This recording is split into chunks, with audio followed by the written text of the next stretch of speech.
네, 오늘 하나님께서 우리에게 주신 말씀 같이 좀 볼 텐데요. 마가복음 3장 13절로 15절의 말씀입니다. 여러분들 주보나 아니면 앞에 있는 화면을 보시고 13절부터 15절, 3절까지인데 짧은 절이라서 같이 한 목소리로 읽도록 하겠습니다. 같이 읽겠습니다. 시작. 또 산에 오르사 자기가 원하는 자들을 부르시니 나아온지라. 이에 12를 세우셨으니 이는 자기가와 함께 있게 하시고 또 보내사 전도도 하며 귀신을 내쫓는 권능도 가지게 하려 하심이더라. 아멘. 지난 시간에 저희가 새술은 세부대에 담으라는 마가복음 2장의 말씀을 함께 나눴습니다. 지난주 마지막 화면이고요.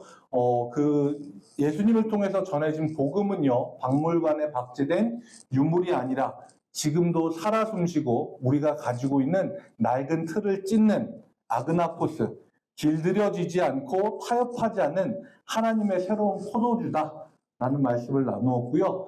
그리고 이 새 포도주를 담는 새 부대는 시간적으로 새 것이 아니라 잘 다듬어지고 잘 훈련된, 말 그대로 질적으로 잘 준비된 부대가 진짜 새 부대다라고 하는 이야기를 지난 시간에 나눴습니다. 그리고 저는 이 예수님이 전해주시는 이 복음에 대해서 오래된 새 복음이라고 지난 시간에 같이 말씀을 나누었고, 하나님이 오래전부터 우리에게 사랑을 표현해 오셨지만 그것이 예수님을 통해서 지금은 또 새로운 시대에 새로운 형태로 우리에게 전해지는 이게 오래됐지만 새로운 복음이다 라는 말씀을 여러분들과 함께 나누었습니다. 그리고 오늘은 이제 마가복음 3장의 말씀을 나눌 텐데 지난 시간에 나눈 말씀과 이번에 나눌 말씀 사이에 있는 이야기 하나만 딱 정리를 하고 오늘 말씀을 좀 보도록 할게요. 그 오래된 새 복음, 새 포도주 비유를 말씀하시고 난 다음에 2장 23절부터 3장 12절까지는 여기 위에 보시는 것처럼 안식일 논쟁을 두 가지 이야기에 담아서 이야기하고 있어요. 하나는 안식일의 밀밭 사이에서 예수님의 제자들이 이삭을 잘라서 손으로 비벼서 껍질을 벗겨서 먹은 사건이고, 또 하나는 회당에서 손 마른 사람을 안식일에 고치신 사건, 이 두 가지였습니다. 그런데 이 두 가지를 통해서 우리가 알 수 있는 게 있는데 그건 뭐냐면 기존의 종교적인 시스템의 엘리트들이라고 불릴 수 있는 바리새인들, 그러니까 기존의 종교 시스템을 통해서 예수님은 새로운 복음을 전하려고 하셨지만 이 사람들이 스스로 거부해버렸어요. 그러니까 안식일에 회당에서 손 마른 사람을 보고 예수님은 이 사람을 고쳐야겠다 생각을 했는데 바리새인들은 이 사람을 고치나 보고 고발해야겠다라고 생각을 했습니다.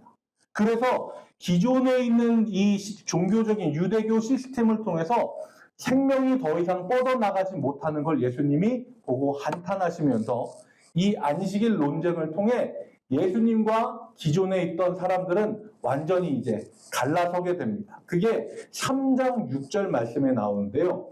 이렇게 나옵니다. 바리새인들이 나가서 곧 헤롯 당과 함께 어떻게 하여 예수를 죽일까 의논하니라. 그러니까 유대교가 스스로 더 이상 우리는 예수님이라고 하는 새로운 복음을 받아들일 수 없는 낡은 가죽 부대라고 하는 걸 인정하고 예수님과의 관계를 끊기로 합니다. 이건 예수님 쪽에서도 마찬가지예요. 더 이상 그들과 함께 어떤 일을 같이 하려고 하시지 않습니다. 그래서 예수님은 새로운 공동체를 시작을 하려고 하세요. 이게 오늘 말씀의 배경입니다. 기존에 있던 사람들이 더 이상 새로운 것을 가지고 새로운 공동체를 가지고 생명을 전할 수 없으니까 그래 너희는 여기서 끝, 이제 새로운 공동체를 시작할 거야 라고 하면서 시작한 게 오늘 말씀의 배경인 3장 13절. 그러니까 새로운 공동체를 시작하는 게 제자들을 부르시는 장면이에요. 13절 말씀을 보겠습니다. 또 산에 오르사 자기가 원하는 자들을 부르시니 나아온지라 라고 되어 있습니다. 이 말씀은요 되게 짧지만 그 안에 담겨진 무게는 굉장히 묵직한 말씀입니다. 혹시 죄송한데 저만 살짝 더 볼까요? 더우세요? 네, 안 더우시답니다. 괜찮습니다. 제가 참겠습니다. 네, 저희가 그동안에 출애굽기 말씀을 쭉 봐왔잖아요. 그러면 예수님이 산에 올라서 사람들을 불러 모아서 새로운 공동체를 시작하는 모습을 보면 출애굽기에서 똑같은 장면이 하나 있어요. 뭐냐면 모세가 산 위에 올라가서 하나님으로부터 약속의 말씀을 받고 이스라엘 백성을 불러 모아서 하나님과 약속으로 새롭게 새 백성이 되는 그 장면이 다 떠오르시잖아요. 그죠? 그죠? 네. 오늘 제가 대답을 좀 많이 강요할게요. 네. 다 생각나시잖아요. 다 자연스럽게 이걸 딱 보자마자 그 장면 쫙 머릿속에 생각나시잖아요. 그죠? 대답 좀 해주세요. 네, 네, 네. 생각이 납니다. 네. 그런데 여기에서 우리가 주목해서 봐야 되는 부분은 뭐냐면 예수님이 제자들을 부르시는 기준이에요. 뭐냐면 자기가 원하는 자들이에요. 그리고 이 원하다라고 하는 단어는 델로라고 하는 단어고 이거는 불과 저희가 3주 전에 말씀을 나누었었던 그때 나왔었던 단어입니다. 델로. 다 기억하시잖아요. 심지어 앞에 있잖아요. 앞에 써 있잖아요. 3주 전에 저희가 말씀을 나눌 때 이 말씀이 나왔었죠. 내가 원하노니 깨끗함을 받으라. 그때 원하다라고 하는 단어가 이때 원하는 자들과 똑같은 단어입니다. 그리고 이 단어의 뜻은요. 그냥 내가 저거 갖고 싶어 나 이거 원해 하는 정도가 아니라 절대적인 의지와 강렬한 열망이 담겨있는 단어예요. 그러니까 예수님이 산에 올라가서 제자들을 선별하신 기준은 딱 하나예요. 예수님이 간절하게 원하는 사람, 그 사람이 기준인 거예요. 이게 기준이 되면은요, 저는 1차적으로 무슨 생각이 들었냐면 예수님께 잘 보여야겠다. 는 생각이 들었어요. 그리고 이제 지금 이제 한물 살짝 많이 지나갔지만 옛날에는 오디션 프로그램 같은 거 있었잖아요. 슈퍼스타 K 이런 것도 있고 위태로운 탄생인가 위대한 탄생인가 그런 거 있었고요. 네. 여러 가지 많이 있었잖아요. 근데 그런 거 보면 심사위원들이 가지고 있는 그 기준점에 만족시키기 위해서 앞에 나온 사람들이 엄청 노력을 하고 자기가 애쓰고 노력한 걸 그 사람들에게 보여주기 위해서 노력합니다. 그래서 만약에 예수님이 원하는 자들이라고 하는 기준이 딱 발표가 되면 예수님의 기준에 맞추려고 엄청 자기 PR을 할 것 같아요. 예수님, 저는 하루를 시작할 때 주님의 말씀이 아니면 하루를 시작할 수 없습니다. 저는 하루에 3번씩 주님 앞에 나와서 엎드려서 기도를 하며 일주일에 하루씩은 금식을 하며 이렇게 자기를 이제 막 포장하고 PR을 할 것 같아요. 그런데요, 예수님이 뽑아 놓으신 사람들을 우리는 지금은 다 알지만 그 사람들을 보면 예수님이 원하는 사람들의 기준이 뭘까 하는 고민이 듭니다. 베드로 성격이 아주 차분하고 침착한 사람이 아닙니다. 불같은 사람이죠. 정말 불같은 사람이에요. 요한 예수님께 사랑을 받는 사람으로 기록되어 있지만 별명이 우레의 아들, 천둥번개의 아들이에요. 그만큼 성격이 베드로 못지않아요. 장난 아닙니다. 그리고 가룟 유다 아시잖아요. 예수님을 팔아넘긴 제자. 그러면 도대체 예수님이 원하시는 이라고 하는 기준이 뭘까라고 하는 생각이 듭니다. 그러면 다르게 생각할 수 있는데요. 그거는 제자들이 가지고 있는 능력이나 아니면 자격에 따라서 예수님이 원하고 원하지 않고가 아니라는 거예요. 이해되시죠? 만약에 제가 외국어를 잘해요. 그럴 리는 없지만 여기서 웃으시면 안 되는데 잘할 수도 있잖아요. 3개국어 동시에 할 수 있잖아요. 핸들 이빨 꺾어 이런 거 할 수 있잖아요. 영어, 일본어, 한국어 다 들어가는 이런 거 다 할 수 있잖아요. 굉장히 민망해지네요. 그런데 내가 어떤 자격을 갖춰서 외국어를 잘해서가 조건이 되고 그게 예수님의 조건에 맞아서 뽑히면요. 만약에 나보다 외국어를 더 잘하는 사람이 나오면 내 자리는 어떻게 돼요? 밀려나요. 쫓겨나는 겁니다. 그런데 그게 기준이 아니라요. 절대적인 기준이 뭐냐면 예수님이 원하시는 자예요.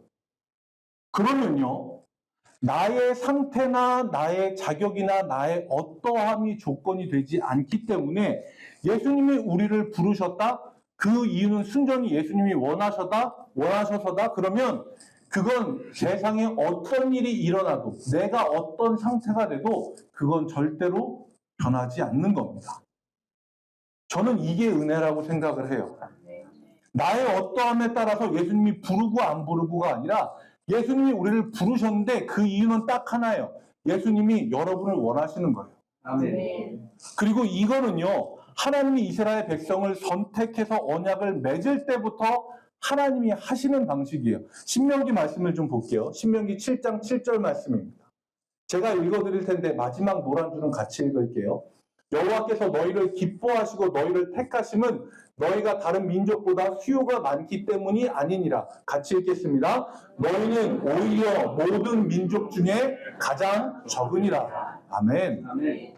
이스라엘 백성이요, 숫자가 엄청 많아서 다른 민족들을 막 압도할 만큼 숫자가 많아서 하나님이 선택하신 게 아니에요. 이스라엘 민족의 이 민족성이 하나님이 이야기하시면 어떤 이야기든지 100% 순종하는 순종함이 많은 민족이어서 선택하신 게 아니에요. 오히려 숫자도 적고 말도 더럽게 안 들어요. 우리가 출애굽기를 봐서 알잖아요. 출애굽기를 봐오는 동안에 이 이스라엘 민족이 하나님을 찬양하면서 감사한 적이 정말 없어요. 조금 감사하다가 조금만 목마르면 우리를 왜 데리고 왔냐? 이게 출애굽기 패턴이잖아요. 그런 이스라엘 백성이 선택받은 이유는 하나예요. 하나님이 원하셨어요. 아멘. 여러분들이 이 자리에 나와 계신 거 다른 이유가 아니에요. 우리는 실수하고 연약하고 넘어지고 부끄럽고 뭐 나의 어떠한 부분이 자랑할 만한 게 하나도 없어도요, 하나님이 여러분들 원하셔서 부르시니까 여러분들이 나오신 겁니다. 아멘. 여러분들이 제자로서 성도로서 맡겨진 사역을 감당해야 될 때 제일 먼저 이걸 기억하셔야 돼요. 내가 원해서 이 자리에 있는 게 아니에요. 하나님이 여러분들을 원하시는 겁니다. 아멘. 전 그래서 여러분들이 이 말을 좀 따라했으면 좋겠어요. 나는 하나님의 원함이다. 세 번만 더 할게요. 외우셔야 돼요. 시작. 나는 하나님의 원함이다. 나는 하나님의 원함이다. 나는 하나님의 원함이다. 아멘이십니까? 네. 하나님이 여러분들을 원하셔서 부르시고 아멘. 여러분들은 그래서 이 자리에 있는 겁니다. 아멘. 예수님이 그렇게 자기의 마음에 원하는 자들을 부르셨어요. 아멘. 그들을 부르신 이유는 뭘까요? 많은 사람들이 어떻게 생각하냐면요, 예수님이 나를 부르신 거 전도하고 봉사하고 헌금하고 교회 일을 시키려고 이렇게 생각합니다. 틀리다고는 얘기할 수 없어요. 그런데 중요한 건 순서예요. 예수님이 제자들을 부르신 가장 첫 번째 목적이 14절에 나오거든요. 14절 말씀 제일 윗부분에 있는 말씀을 보면 이에 12를 세우셨으니 첫 번째 이유가 뭐예요? 이는 자기와 함께 있게 하시고예요. 저는 이거를 봤을 때 예수님이 원하는 사람을 부르신 것도 가슴이 살짝 뭉클했거든요. 근데 여기서는 좀 많이 감동인데? 라는 생각이 들더라고요. 예수님은 우리를 불러다가 일 시켜먹고 그냥 교회에 뭐 모자란 손길 있으면 가서 그거 하라고 그렇게 부르지 않으셨어요. 주님은요, 우리랑 함께 있고 싶어서 부르시는 거예요. 아멘. 제가 전에 헌금에 대해서 잠깐 언급한 적이 있어요. 하나님이 돈이 없어서 야, 내가 이번 달 재정이 좀 부족하다. 그러니까 헌금 좀 내. 하시는 분이 아니에요. 하나님이 여러분들에게 헌금을 내라고 하시는 이유는요, 이 일에 네가 그냥 함께 했으면 좋겠다예요. 우리가 하나님 앞에 얼마 드리는 것 한 개도 안 중요해요. 중요한 건 우리가 마음을 가지고 하나님과 함께 하려고 하느냐, 그게 중요한 거예요. 하나님은요, 우리를 부르신 이유는 딴 거, 그거 뭐 전도하고 뭐 교회 일하, 그건 부수적인 일이에요. 제일 중요하고 첫 번째 일은 뭐냐면 주님과 함께 하는 겁니다. 아멘. 제가 요거를 여러분들에게 이 3장 전체에 나오는 구조로 잠깐만 좀 말씀을 드릴게요. 어려운 얘기인데 최대한 쉽게 하려고 애써서 노력했습니다. 저희 노력을 좀 알아주시면 좋겠어요. 네. 모르시면 어쩔 수 없고요. 네. 이거를 이제 샌드위치 구조라 그래요. 우리가 보통 샌드위치 보면 위에 빵 있고 가운데 고기 있고 고기 있고 고기 있고 고기 있고 빵 있고 이렇게 하잖아요. 보통 그렇게 애들 드시잖아요. 네. 저만 그렇게 먹는 거 아니에요. 다들 고기 좋아하시잖아요. 근데 그것처럼 이 마가복음을 보면 샌드위치처럼 돼 있어요. 제일 위에 빵이 있고요. 제일 밑에 빵이 있어요. 똑같아요. 그리고 중간에 층이 하나씩 들어가요. 그런데 이렇게 표현하는 이유는 뭐냐면 가장 겉에 있는 이 A라고 하는 걸 강조하기 위해서예요.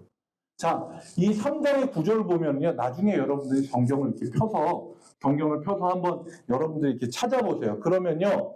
이 구조대로 제일 먼저 예수님의 참된 가족, 오늘 우리가 읽은 예수님이 제자를 부르시는 장면이 예수님의 참된 가족 부분이에요. 예수님은 이 사람들을 가족으로 부르신 거예요. 제자들을. 그래서 이 사람들과 새로운 공동체를 시작하기 위해서. 그리고 B에 나온 건 예수님의 육신적인 가족이에요. 예수님의 어머니와 형제들이 쫓아와요. 왜? 예수님이 미쳤다라는 소문을 듣고요. 예수님을 데려가려고. 그리고요, 예수님의 대적자가 나타나는 장면이 있는데 서기관들이 나타나서 예수 이 사람이 귀신이 들렸다, 미쳤다라고 예수님을 공격을 합니다. 그리고 나서 나오는 게 뭐냐면 예수님이 말씀을 전하고 있는데 와서 이야기해요. 예수님의 어머니와 형제들이 지금 밖에서 기다리고 있습니다 라는 내용이 31절, 32절에 나오고요. 그때 예수님이 얘기하신 게 뭐냐면 누가 내 어머니고 누가 내 형제냐? 하나님의 말씀을 듣고 그 말씀을 따르는 자들이 진짜 나의 어머니요, 내 형제다라고 이야기하시는 거예요. 이게 이 구조를 가지고 정말 강조하고 싶은 게 뭐냐? 예수님에게 대적자들이 있었어요. 이 사람들은 율법적으로, 성경적으로 아는 것이 많은 사람들이었지만 아는 것이 많기 때문에 예수님과 함께하는 걸 포기했어요. 그리고 예수님의 육신적인 가족들이 있어요. 그런데 이 사람들도 소문을 듣고 사람들의 이야기를 듣고 예수님과 함께하기보다 그 사역을 그만두고 우리랑 같이 가자라고 예수님을 데리러 왔어요. 그런데 예수님이 이 이야기를 통해서 진짜 강조하고 얘기하고 싶은 건 뭐냐면요. 누가 진짜 예수님의 가족이냐는 거예요. 하나님의 말씀을 듣고 그 말씀대로 행하려고 하는 사람들. 내가 부른 이 12명의 사람들, 내가 원하고 같이 있고 싶어하는 이 사람들이 진짜 나의 가족이다 라고 강조해서 이야기하시는 겁니다. 조금 이해되시죠? 네. 이 부분을 보면요. 또 출애굽기가 생각이 나잖아요. 우리 다 같이. 생각나신다고 해주세요. 출애굽기에서 금송아지를 섬겼다가 하나님에게 되게 혼나고 그리고 하나님이 이스라엘에게 이렇게 이야기하시는 장면이 있어요. 천사를 보내서 너희를 인도할 것이지만 너희와 같이 가지 않겠다. 그런데 그때 모세가 뭐라고 이야기하냐면요. 33장 15절에 이렇게 이야기해요. 모세가 여호와께 아뢰되 주께서 친히 가지 아니하시려거든 우리를 이곳에서 올려보내지 마옵소서. 모세가 이렇게 이야기한 이유는요. 가나안이라고 하는 약속의 땅에 들어가는 게 목적인데 그 목적보다 더 중요한 건 뭐냐면 하나님과 함께하는 겁니다 라고 이야기하는 거예요. 이게 떠오르시잖아요. 네, 너무 자연스럽게 우리 머릿속에 있었던 그 출애굽기가 확 떠오르시잖아요. 예수님이 우리를 부르신 이유는요, 다른 게 아니에요. 우리와 함께하고 싶어서. 우리를 진짜 식구로, 가족으로 부르신 거예요. 일꾼으로, 종으로, 부려먹을 사람으로 부르지 않으셨어요. 주님은요, 우리와 함께 하길 원하십니다. 안식일에 손 마른 자가 나왔던 이유는요, 예수님과 그 시간에 그곳에서 함께 있었기 때문이에요. 여러분들의 영혼에 마음의 헛헛함이 느껴진다면 사역을 내려놓고 정리하는 게 먼저가 아니에요. 제일 중요한 건 영적인 순서를 점검하는 겁니다. 주님 곁에 돌아와서 머물고 예배를 통해 은혜를 회복하는 게 먼저예요. 주님의 가족으로서 주님 곁에 있음으로써 회복되는 은혜가 여러분들 가운데 있길 소망합니다. 아멘. 이제 14절 하반부와 15절을 좀 보겠습니다. 이제 그 제자들을 부르신 두 번째, 세 번째 목적이 나와요. 또 보내사 전도도 하며 귀신을 내쫓는 권능도 가지게 하려 하심이로라 라고 이야기합니다. 자, 우리는 보통 전도와 귀신을 내쫓는 건 다른 사역이라고 생각을 하는 경우가 많아요. 전도는 누구나 할 수 있어. 전도지 들고 나가서 여기요! 하고 들으면 되잖아요. 그런데 귀신을 쫓는 건 우리는 굉장히 어렵게 생각합니다. 전도는 우리가 그냥 시간과 약간 얼굴에 철판만 있으면 할 수 있다라고 생각을 하지만 귀신을 쫓는 거는 하나님으로부터 오는 능력이 있어야지만 꼭 할 수 있다라고 생각을 해요. 그런데 마가복음에서는요, 전도와 귀신을 내쫓는 축사를 하나로 그냥 세트로 엮어서 생각합니다. 그 이유가 여기 있어요. 보여주세요. 네. 전도는요, 이 마가복음의 굉장히 중요한 주제가 하나님 나라인데, 전도는요, 하나님의 나라가 임했다라고 하는 선포인 거고요. 축사, 귀신이 내쫓아지는 건 하나님의 나라가 임했다는 증거예요. 그러니까 하나님의 나라가 있으면, 우리 가운데 있다라고 선포하면 그것이 전도이고 그 가운데서 귀신이 떠나가는 거예요. 마가복음 안에서는 이게 하나의 세트입니다. 전도 따로, 축사 따로가 아니에요. 혹시나 여기서 축사가 그 소치는 거기 생각하는 거 아니시죠? 네. 귀신을 내쫓는 그거예요. 네. 잘 알아주시면 좋겠습니다. 네. 그리고 여기서 우리가 주의 깊게 봐야 되는 단어가 있어요. 바로 귀신을 내쫓는 권능도 가지게 하겠다라고 하는, 이때 권능이라고 하는 단어거든요. 신약 성경에서는 이 권능이라는 단어가 딱 두 가지로 쓰여요. 하나는 두나미스고 하나는 엑수시아예요. 두나미스는 나중에